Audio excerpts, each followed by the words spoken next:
Perkenalkan, nama saya Nurhayati Sumorang.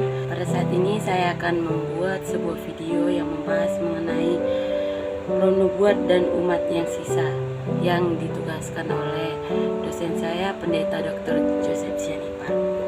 Pada saat ini saya akan membahas 5 pertanyaan.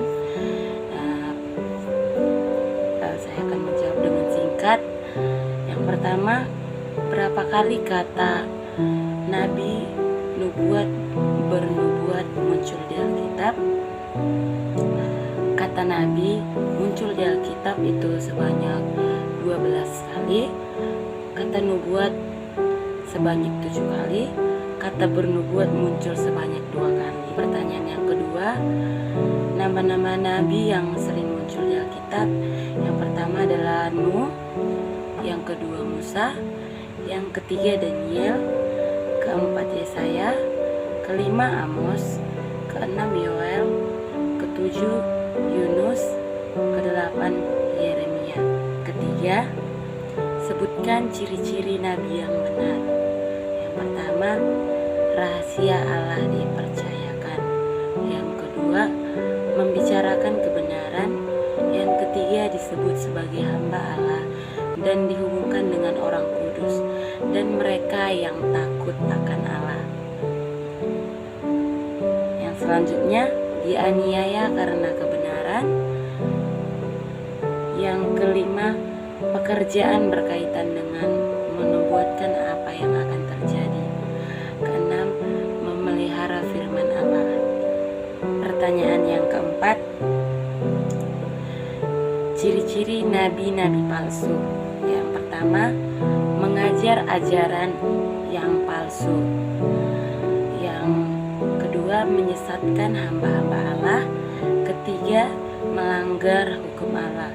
Keempat, bekerja di kalangan jemaat. Kelima, menekankan mukjizat. Keenam, berhubungan dengan binatang dan naga. Saya akan menjelaskan sedikit yang sudah saya bacakan di yang tadi. Nabi yang palsu itu berhubungan dengan binatang dan naga. Apa itu binatang dan naga? Naga itu mempunyai kuasa besar. Setan disebut naga besar. Naga memberi kekuasaan besar kepada binatang dari laut. Dia bekerja melalui pelacur besar, yaitu Babel besar, yaitu kota yang besar. Itu yang disebut binatang. Darinya pertanyaan yang terakhir. Namun sebelum kita masuk kepada pertanyaan yang terakhir, saya akan menjelaskan sedikit apa yang terjadi di zaman akhir, karena ini berhubungan ya terhadap pertanyaan yang terakhir. Di dalam Wahyu 12 ayat 17, maka marahlah naga itu kepada perempuan itu, lalu pergi memerangi keturunannya yang lain, yang menuruti hukum-hukum Allah dan memiliki kesaksian Yesus. Apa artinya? Setan marah pada gereja dan umatnya yang menuruti perintah Allah dan memiliki kesaksian Yesus. Ia marah pada gereja yang mengabarkan perintah seperti ini, sembahlah Allah. Itu adalah penjelasan sedikit mengenai apa yang terjadi di akhir zaman. Berarti di akhir zaman kita akan memiliki peperangan iman ya guys. Selanjutnya kita akan masuk ke pertanyaan terakhir. Kita pasti penasaran dengan ciri-ciri umat yang sisa, karena pastinya kita juga ingin ya menjadi salah satu umat yang sisa, umat yang akan menerima kerajaan Allah. Yang pertama, muncul setelah 1260 tahun, menuruti hukum Allah, memiliki kesaksian Yesus, menang oleh darah anak domba, muncul bersamaan dengan munculnya binatang dari bumi, mempunyai pekabaran Injil yang kekal, misi global.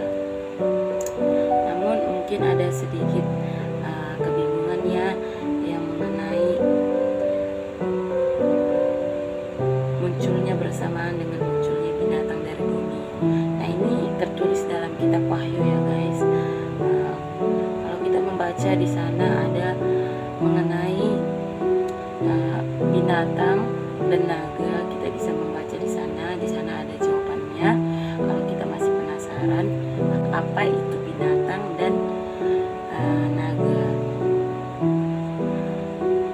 Sampai sinilah pembahasan yang bisa saya bawakan. Terima kasih, Tuhan Yesus memberkati.